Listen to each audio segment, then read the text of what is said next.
Hello दोस्तों, कैसे हैं आप लोग। आज हम लोग रिप्रोडक्टिव सिस्टम ऑफ ह्यूमन के बारे में देख लेते हैं।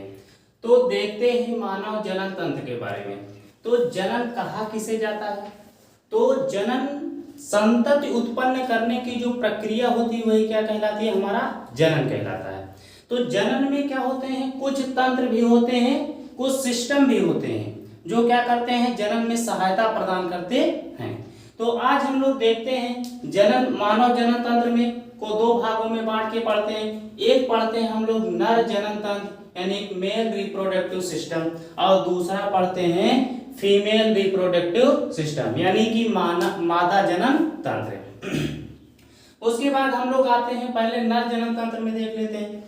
तो नर जनन तंत्र जो होता है इसमें क्या होते हैं? कुछ प्राथमिक जननांग होते हैं और कुछ द्वितीयक जननांग होते हैं। ठीक, कुछ क्या होते हैं? प्राइमरी होते हैं और कुछ सेकेंडरी होते हैं। तो जो प्राइमरी क्या होते हैं? जो प्राथमिक जननांग होते हैं इसमें क्या होता है? नर में एक जोड़ी टेस्टिस पाया जाता है। क्या होता है? एक जोड़ी वृषण पाया जाता है। और उसके बाद कुछ सहायक जननांग होते हैं। तो सहायक जननांग में हम लोग देख लेते हैं होता क्या है।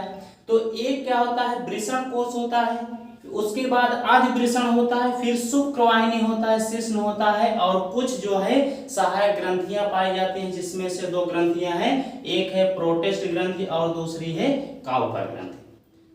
ठीक, उसके बाद देख लेते हैं हम लोग फीमेल रिप्रोडक्टिव सिस्टम। ठीक, मादा जनन तंत्र में। तो मादा जनन तंत्र में भी देखते हैं, इसमें भी क्या होता है? एक प्राइमरी क्या होता है? एक जो है प्राइमरी होता है और एक सेकेंडरी होता है। तो हम लोग पहले प्राथमिक जननांग में देख लेते हैं, उसके बाद जो है सहायक जननांग में देख लेते हैं। तो जो प्राथमिक जननांग होता है मादा में क्या होता है? एक जोड़ी अंडाशय पाया जाता है। तो जिस प्रकार जो है मेल में एक जोड़ी वृषण पाया जाता है उसी प्रकार मादा में एक जोड़ी अंडाशय पाया जाता है।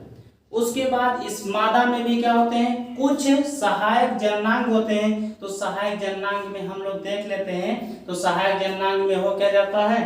तो सहायक जननांग में पहले योनि आ जाती है, उसके बाद गर्भाशय होता है, फिर भग होता है, फिर स्तन या वक्ष होता है। तो देखिए हम लोग इसके बारे में अच्छी तरह से अध्ययन करेंगे। तो देखते हैं कि जो वृषण होता है, जो वृषण होता है नर में, इसका मुख्य कार्य क्या होता है?